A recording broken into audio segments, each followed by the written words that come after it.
Getting ready for football this weekend. We do have some space on our bus to the Meadowlands this Sunday. There is no Jets bus. This is your one and only opportunity to come see the Ravens take on the Giants this Sunday. Email me nasty at WNST.net, or, of course, just click on the Trips tab at WNST.net. It's very easy to do, even from your mobile device. This lady here affects you on your mobile device, your tablet, your laptop. She writes late for work at BaltimoreRavens.com. I've been knowing her about a decade, and I know what a BYU nut she is, but she also loves her some Baltimore Ravens at BaltimoreRavens.com. And she has been writing, and I guess it's a good thing you weren't late for work on Monday, right? I mean, Monday was one of those, we call them Dan Rather moments around here, Sarah Ellison.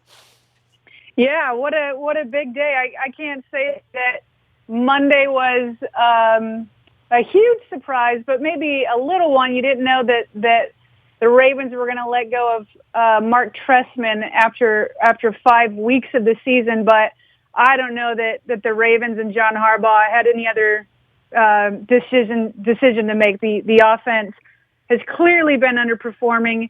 When you scored 10 points at home, you're shut out in the second half. That was the straw that broke the camel's back with things that were already going bad. Well, obviously from a tactical standpoint, and I go back to your tweet, Sarah Ellison, right here in the middle of the game. I repeat, just keep feeding Terrence West beast. So, I know as much as sometimes you steal my tweets and put them in your column, I just stole your tweet and put it on my radio show. So, clearly you're a Terrence West person. You were someone much like all of us saying, what the heck happened after the first drive?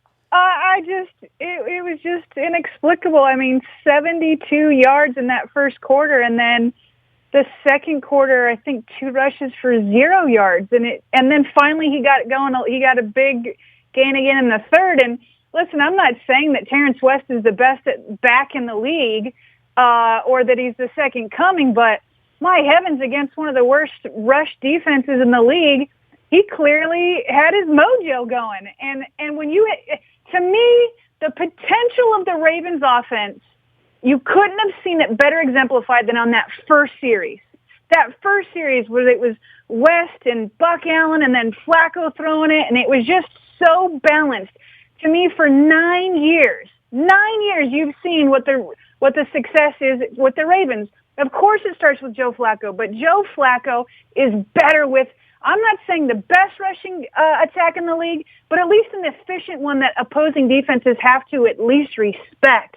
I mean, to me, it was clear cut. Nothing else was working except for Terrence West. So yeah, he was a beast. I felt like he should have been fed. Well, and the offensive line has been in such, I don't want to say shambles, but certainly in flux. And you guys in, guys out, everybody playing 2 positions already except for Zuda on the line. Right. And in the beginning, they were ready to trust this whole thing to a very youthful left side with Ronnie Stanley and with Alex Lewis. And I guess they were waiting on Urschel to come back. But Alex Lewis certainly won that job going into week 1 and started there and played okay at left tackle. And certainly the offensive line played well enough for the coach to fire the offensive coordinator, because clearly people think that offensive line, even in various forms, kind of like Zan and Jane of the Wonder Twins, in different formats, they could still be effective, especially in running the football. Maybe not in pass protection, which is much more synchronicity, but in straight run blocking, that they could have been more effective in the second half than they were. Oh, my heavens, that first big 35-yard gain in the first quarter from Terrence West went right between Alex Lewis and John Urschel. Alex Lewis first helped block John Urschel's man and then went to the second level and took out the linebacker. That was his first game in the NFL as a left tackle. So, I mean, obviously the offensive line needs to protect better. The Ravens are going to have a big task this week to figure out which 5 are going to be the best. You don't know if... well, who's the healthiest, really, right? I mean, you need them all to be healthy first, right? That's the thing, is you don't know if Ronnie Stanley's going to be ready. You don't know if Rick Wagner's going to be ready. And those 2 alone affect the rest of the line, because the best backups are the starting guards. So the Ravens have Marty Mortenwig is going to have that, a big thing on his shoulders to kind of figure that out. So while Mark Trestman is the scapegoat, and again, I think that was the right move, the pressure is on. The pressure is on. The players and the coaches have to execute now. The offensive line is going to have pressure. The receivers, the targets are going to have to stop dropping balls. I mean, that wasn't Trestman's fault. Flacco's going to have to show better footwork and mechanics and maybe not play from half to half. Hopefully he can put together a complete game. So, from the offensive line to everybody, the pressure is on everybody to prove that it really was Mark Trestman's fault and not theirs. Otherwise, this thing could start to steamroll.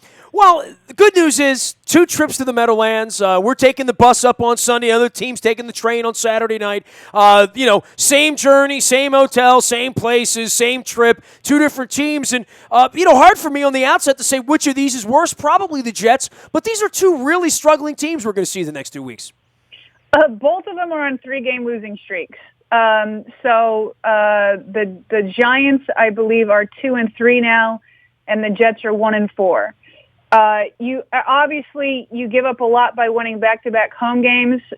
I think these 2 New York games, when the schedule initially came out, seem more daunting than maybe they do now. I think while you cannot expect the offense to all of a sudden be perfect this week, it is an opportunity for the offense and Marty Mortenwig to kind of right the ship before the bye in 2 weeks. But like you said, I'd probably give Giants are probably the better team than the Jets, but either one, given the last 3 games, are a pretty good opportunity for the Ravens, on the road. Yeah, I want to see the offense work without Steve Smith if he can't go on Sunday. Really, it was alarming that when he went out of the lineup, and again, this is part of Trestman and part of Flacco not really audibling so much, and the personnel and the tight ends that were used in various circumstances, but they stopped being productive when Steve Smith left the field. That's concerning for me. You want to know what's key? It's funny because I remember John Harbaugh being asked if the energy went down. He's like, I don't have a gauge on that.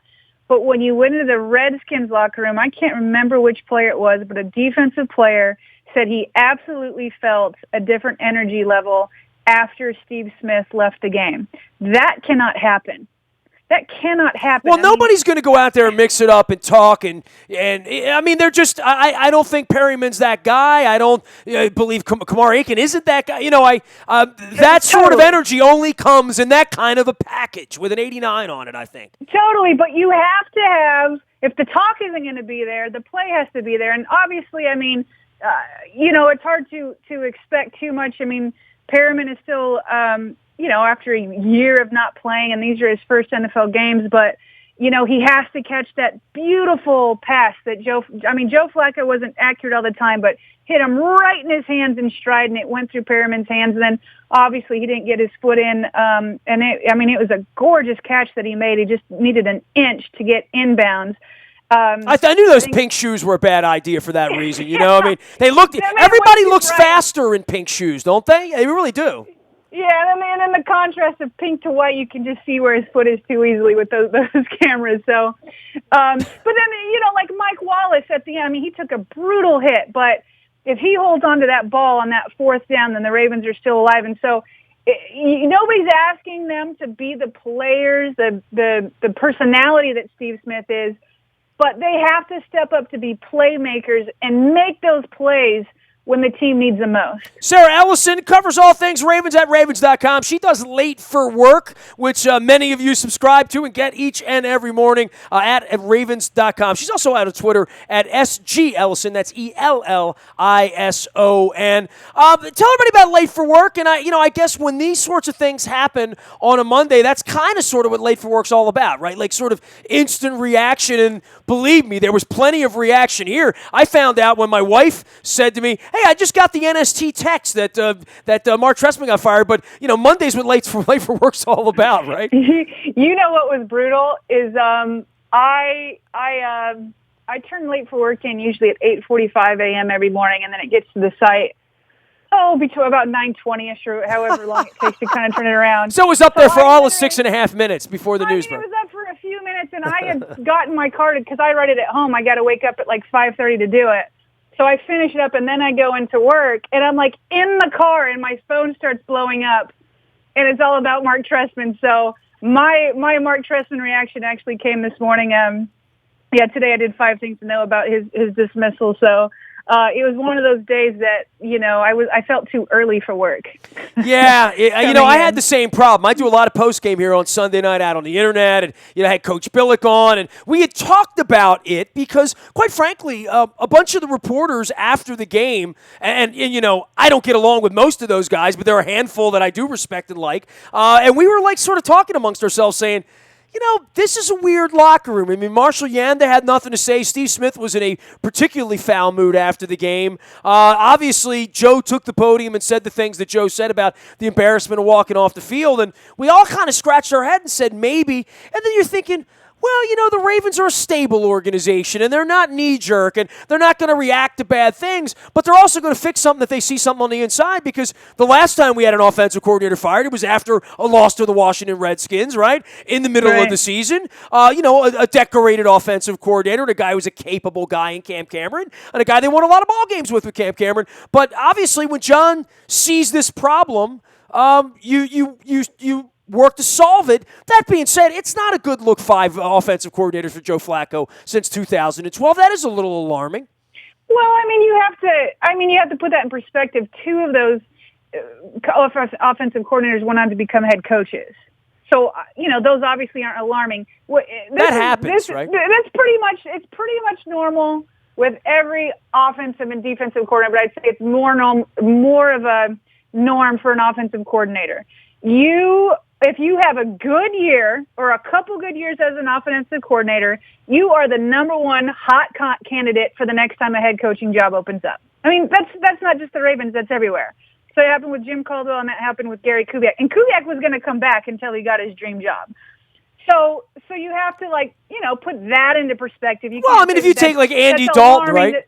Yeah, Andy Dalton's got Jay Gruden, and Hugh Jackson. Those the last couple of years, right? So, good teams do have to change coordinators. I agree with that, but 5 years is a lot. You've got to admit it is. Oh yeah, no, for Flacco, obviously for Flacco, that's tough on him. And it's a testament to him because he's been, pretty flexible. It's not like, no matter who you work with, this is with any human being. If you have 5 different bosses, some of them you're going to love, and maybe some of the others you don't really click with. But regardless, he's always seemed to take it in stride and just kind of move on with it. He's learned different systems. So in that sense, for Joe Flacco, yeah, that's a lot of change. And in this sense, it's good. And there's the same thing that happened with Jim Caldwell.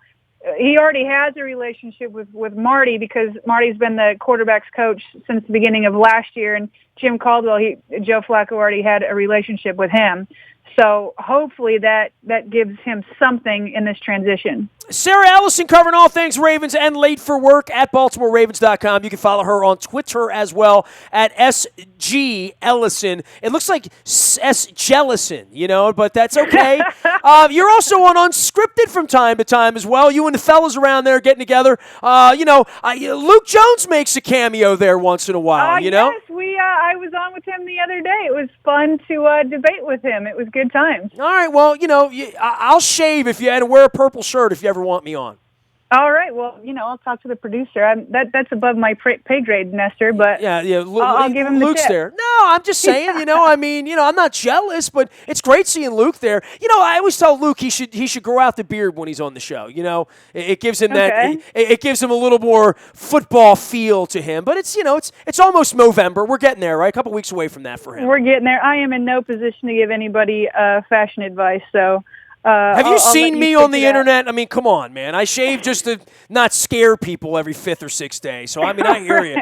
Sarah, it's great having you on. Always subscribing to Late for Work. We'll follow you out on Twitter as well as at BaltimoreRavens.com. Hopefully the end of the week is not only more joyous, but a little less hectic than the beginning of the week. For sure. See you soon. Thanks so much.